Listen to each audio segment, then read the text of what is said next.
فويل للمصلين الذين هم عن صلاتهم ساهون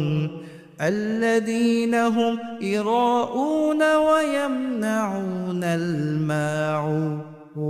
Subhanallah বলেন The wild punishment for those who they are fleeing indifference their salat রব্বুল আলামিন বলেছেন ওয়াইল নামক শাস্তি হচ্ছে ওই সমস্ত মুসল্লিদের জন্য ওই সকল নামাজি ব্যক্তিদের জন্য ওই সকল লোকদের জন্য যারা নামাজের প্রতি উদাসীনতা বোধ করে ঠিকমতো নামাজ পড়তে চায় না এমন মানুষ আমাদের সমাজের মধ্যে আছে না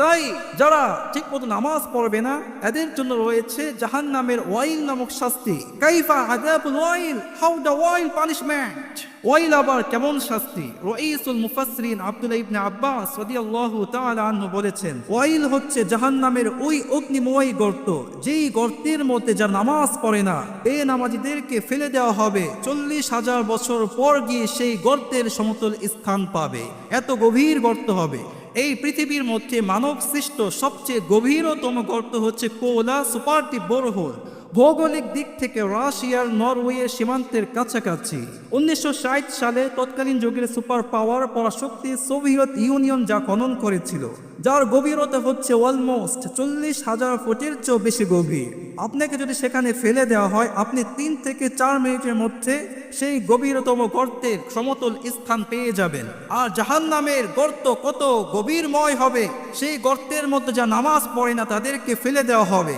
40,000 বছর পর গিয়ে সেই গর্তের সমতল স্থান পাবে না আউযুবিল্লাহ বলেন আজ যদি আমাদের যুবকগুলো ঠিকমতো নামাজ আদায় করত আজ যদি আমাদের যুবকগুলো ঠিকমতো নামাজ পড়তো তাহলে বাংলাদেশের মধ্যে কোনো যুবক চাঁদাবাজ হতো না কোনো যুবক টেন্ডারবাজ হতো না কোনো যুবক সন্ত্রাসী হতো না চিল্লায় বলেন ঠিক কিনা